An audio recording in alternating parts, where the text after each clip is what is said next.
বিক্রম, এই যে এইভাবে যখন বলা হয় যে উদ্দেশ্য প্রণোদিতভাবে, রাজনৈতিক উদ্দেশ্য প্রণোদিতভাবে এজেন্সিকে দিয়ে কাজ করানো হচ্ছে, কিন্তু আইনি দিক থেকে যদি দেখা হয়, আপনি একজন আইনজীবী হিসেবে বলুন, এক্ষেত্রে কি আইনের কোনো রকম, আমি যেটা সুদীপ্ত বাবুকেও প্রশ্ন করেছিলাম আপনাকেও করছি, আইনের কোনো ফাঁকফোকর কি রয়েছে?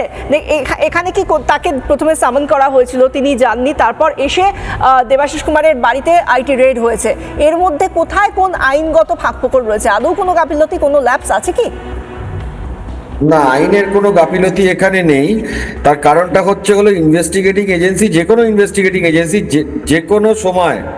যে কোনো সময়তেই ইনভেস্টিগেটিং এজেন্সি তাদের ইনভেস্টিগেশন করতে পারে। ইনভেস্টিগেটিং এজেন্সিকে পূর্ণ এই জায়গাটা দেওয়া আছে, ইন্ডিপেন্ডেন্স দেওয়া আছে। তারা তাদের সময় মতো তাদের যেটা মনে হবে ইনভেস্টিগেশনের জন্য ফিট, আবারও বলছি শব্দটা, ইনভেস্টিগেশনের জন্য ফিট, তারা তাদেরকে ডাকতে পারবেন, প্রয়োজনে অ্যারেস্ট করতে পারবেন, সিজার করতে পারবেন। সেই সব কিছু পাওয়ার্স ইনভেস্টিগেটিং এজেন্সিকে দেওয়া আছে। এই ডাকা বা কোনো কিছু অ্যাকশন নেওয়ার পেছনে আইনগত কোনো ত্রুটি আছে বলে আমি অন্তত মনে করি না।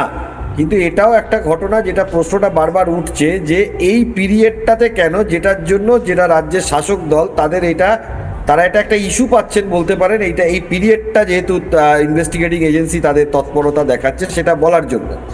কিন্তু ইনভেস্টিগেটিং এজেন্সির কখন তারা তদন্তটা করবে, বা হয়তো এটাও হতে পারে যে ইনভেস্টিগেটিং এজেন্সি ফিট মনে করছে যে এই সময়তেই তদন্তটা করতে, কারণ এই সময়তেই হয়তো, আমি ফর এক্সাম্পল বলছি, হয়তো হচ্ছে বা হচ্ছে না আমি সেই বিষয়ে বলছি না, যে এই সময় হয়তো মানি লন্ডারিংয়ের কাজটা হতে পারে, ইনভেস্টিগেটিং এজেন্সির কাছে প্রায়র ইন্টিমেশন আছে, তাই জন্য ইনভেস্টিগেটিং এজেন্সি এই সময় করছে।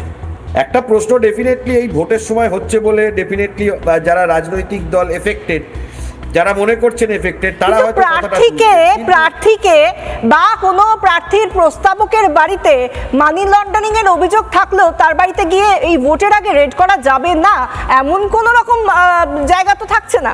এটাও তো বেআইনি নয়। না না না না, আমি যেটা বলতে চাইছি এটা একেবারে বেআইনি নয়। হয়তো ইনভেস্টিগেটিং এজেন্সি এই সময়টাতে মনে করছে যে এই সময়টাতে আমি করলে এভিডেন্সটা আরো স্ট্রং পাবো, এটাও হতে পারে।